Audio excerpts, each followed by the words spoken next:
नमस्कार विद्यार्थी मित्रांनो, आज आपण IBPS पॅटर्ननुसार जी परीक्षा होणार आहे, IBPS पॅटर्ननुसार GMC पुणे भरती IBPSकडे दिलेली आहे. त्याच अनुषंगाने आपण IBPSचा पॅटर्न कसा आहे, मागच्या काळामध्ये IBPSने जेवढ्या काही एक्झाम कंडक्ट केलेल्या आहेत, आपल्याला माहिती आहे की GMC नागपूर असेल सर्वात पहिल्यांदा, त्याच्यानंतर GMC धुळे, त्याच्यानंतर GMC कोल्हापूर आणि मध्यंतरी 10वी पासवर IGRचा एक पेपर झाला. तर असे IBPSने कंडक्ट केलेले जेवढे काही प्रश्न आहेत, प्रश्नपत्रिका आहेत किंवा पेपर्स आहेत, यांचा नेमका पॅटर्न काय होता आणि कोणत्या टॉपिकवर प्रश्न आले होते, कशा पद्धतीचे प्रश्न होते, या सर्वांचा एक आढावा आपण आजच्या या व्हिडिओमध्ये घेणार आहोत. तर व्हिडिओ 4 सेक्शन दिलेले आहेत या व्हिडिओमध्ये, त्याच्यामुळे पूर्ण बघा. तुम्हाला एक सेक्शन म्हणजे मराठी, इंग्लिश, जीकेचा आणि मॅथ्स रिजनिंगमध्ये कोणते टॉपिक येतात आणि त्याच टॉपिकच्या अवतीभोवती प्रश्न फिरतात. आपण हे पहिल्यांदा सर्व टॉपिक एकदाचे बघूयात आणि याच्यावरचे जे अत्यंत महत्त्वाचे प्रश्न आहेत ते आपण इथून पुढच्या व्हिडिओ सिरीजमध्ये पाहणार आहोत. तर चला आपण मराठीचा सेक्शन बघूया. या ठिकाणी बघा मित्रांनो, मराठीमध्ये काय काय येतं. तर मराठीमध्ये उतारा येते. याची जी लेवल असते ती 4थी ते 5वी पासचे विद्यार्थी जसं असतात, म्हणजे सांगायचं म्हणजे 4थीची स्कॉलरशिप कशी, तिच्या स्कॉलरशिपला जशी आपल्याला उतारी यायची, अगदी त्याच पद्धतीची उतारी असतात IBPS पॅटर्नला 10वी पास याच्यावर पात्रतेवर. बघा आता वाक्यरचना संदर्भामध्ये म्हणजे एकंदरीत सांगायचं झालं तर मराठीचा सेक्शन जो असतो तो एकदम सोपा येतो, अतिशय सोपा. रिकाम्या जागा भरा, चुकीची वाक्यरचना असते, काय समानार्थी विरुद्धार्थीचा सोपे समानार्थी येतात. जर एखादा अवघड आलाच तर आपण त्याच्यावर एक समानार्थीवर एक व्हिडिओ बनवणार आहोत. त्याच्यामध्ये महत्त्वाचे TCS IBPSचे 50 प्रश्न समानार्थीवरचे, ते तुम्ही एकदाचा तो व्हिडिओ बघून घ्या. त्याच्यानंतर वाक्प्रचार आणि म्हणी, म्हणजे सोपं सांगायचं झालं तर वाक्य शब्दसंग्रहावर प्रश्न येतात 1-2 आणि बाकीचे जे असतात मराठी या विषयावर सोपे प्रश्न येतात. पुढचा विषय जो आहे सगळ्यांना अवघड जातो असा बघा. तर इंग्लिशमध्ये काय काय येतात, तर इंग्लिशमध्ये बघा फिल इन द ब्लँक्स येतात. फिल इन द ब्लँक्स 1-2 विचार, त्याच्यामध्ये आर्टिकलवर जास्त फिल इन द ब्लँक्स असतात. त्याच्यानंतर प्रिपोजिशनवर असतात, एररवर प्रश्न येतात. IBPS एरर 100% विचारते मित्रांनो.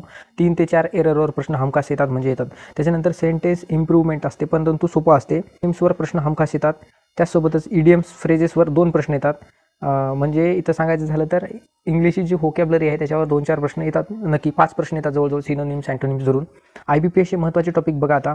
फिल इन द ब्लँक्स झालं, एरर झालं. एररच्या नंतर मिसप्लेट हा IBPSचा आवडता टॉपिक आहे मित्रांनो, मिसप्लेट.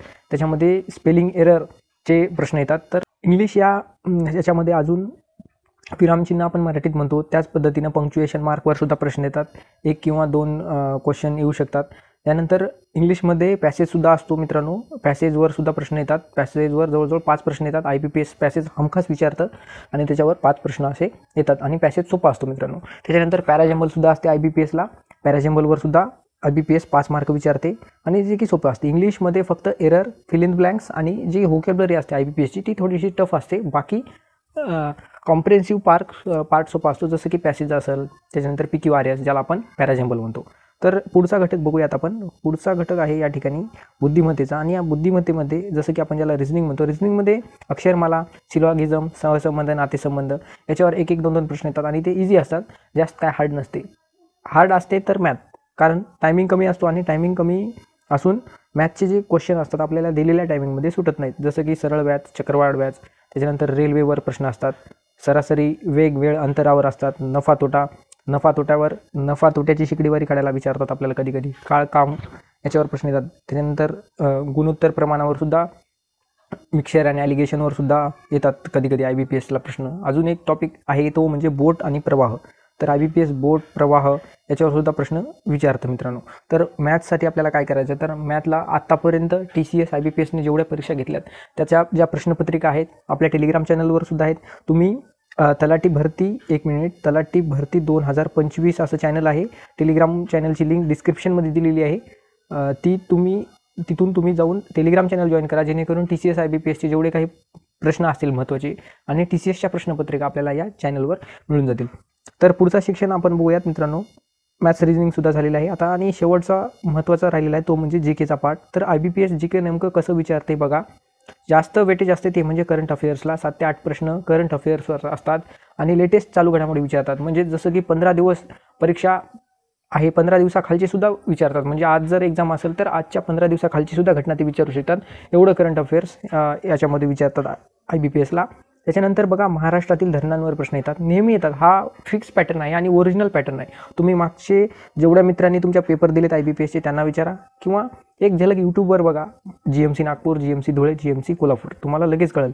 त्याच्यानंतर महाराष्ट्रातील बंदरे, प्राचीन भारतावर एक प्रश्न येतो मित्रांनो. मागच्या वेळेस आला होता की रझिया सुलतानवर प्रश्न आला होता IGRला. त्याच्या आधी GMC नागपूरवर सुद्धा प्राचीन भारतावर एक प्रश्न होता. प्राचीन मध्ययुगीन भारतावर एक प्रश्न असतोच IBPSला. महाराष्ट्राच्या भूगोलावर प्रश्न येतात. त्याच्यानंतर प्रकल्प, महत्त्वाचे प्रकल्प, जसं की नागपूरला मिहान प्रकल्प, त्याच्यानंतर इकडं वाढवण बंदर चालू आहे तर तो एक प्रकल्प, आणि इतर कोणत्याही अशा सरकारच्या जे नवीन प्रकल्प आहेत त्याच्यावर प्रश्न येतात. त्याच्यानंतर योजना, सरकारने अलीकडच्या काळामध्ये कोणत्या योजना चालू केल्यात अशा योजनांवर 100% प्रश्न येतात मित्रांनो. त्यासोबतच बघा पुरस्कारांवर सुद्धा IBPS प्रश्न विचारते. अलीकडच्या काळामध्ये कोणता पुरस्कार मिळाला? दादासाहेब फाळके पुरस्कार मोहनलाल मल्याळम अभिनेते आहेत त्यांना मिळालेला आहे. तर अशा पद्धतीचे जेवढे काही पुरस्कार आहेत त्यांच्यावर प्रश्न येतात IBPSला. त्यासोबतच टेनिस असो, हॉकी असो, क्रिकेट असो, इतर कोणतेही खेळ असो त्या खेळामध्ये प्रावीण्य मिळवणारे खेळाडू आणि त्यांची नावं हे सुद्धा विचारलं जातं आपल्याला. आणि शेवटी समाजसुधारकाचा एक टॉपिक आहे मित्रांनो. समाजसुधारकावर सुद्धा प्रश्न येतात. म्हणजे आता पॉलिटीवर येत नाहीत का? तर नक्कीच पॉलिटीवर 1-2 प्रश्न असतात. त्याच्यानंतर RTIवर एखादा क्वेश्चन येतो, RTI, आणि बाकी मग समाजसुधारकावर 1-2 असतात. सोपे असतात. आणि पुस्तके आणि लेखक मराठीमध्ये तो एक टॉपिक राहिला तुम्हाला सांगायचा, त्याच्यावर एक प्रश्न येतात मित्रांनो. तर अशा पद्धतीचा हा IBPSचा पॅटर्न आहे. आता हा फक्त पॅटर्न झाला, आपल्याला हा पॅटर्न फॉलो करायचा आहे. तर तुम्ही काय करा, तुम्ही दररोज लाईव्ह आपल्या चॅनलवर तुम्हाला दररोज TCSचे 20 किंवा 25 प्रश्न रोज अपलोड होतात. ते तुम्ही नीट बघा, त्याची तयारी करा. आणि GMC पुणे फार नाही मित्रांनो, 1 महिन्याभरामध्ये पेपर होईल, ऑक्टोबर महिन्यामध्ये पेपर होईल. त्याच्यामुळे वेळ खूप कमी आहे आणि आपल्याला ही परीक्षा कोणत्याही घटकामध्ये जर पास व्हायची असेल तर तुम्हाला 85+ टार्गेट ठेवायचं आहे. कारण 25,000 फॉर्म आलेत आणि जागा 400 450 आय थिंक 400-450 आहेत. तर 25,000-26,000 फॉर्म आलेत मित्रांनो. त्याच्यामध्ये आपलं काम होऊ शकतं. तर अशा पद्धतीचे रोजचे 25 प्रश्न तुम्हाला IBPS पॅटर्न जे दिले जातील आपल्या चॅनलवर ते तुम्ही नक्की बघा. आणि टेलिग्राम चॅनल जॉईन करा. जास्तच टेस्ट सिरीज वगैरे लावायची असेल तर आपली ॲप्लिकेशन आहे दिग्विजय अकॅडमी, ती तुम्ही डाउनलोड करू शकता. धन्यवाद. थांबूया आपण इथं.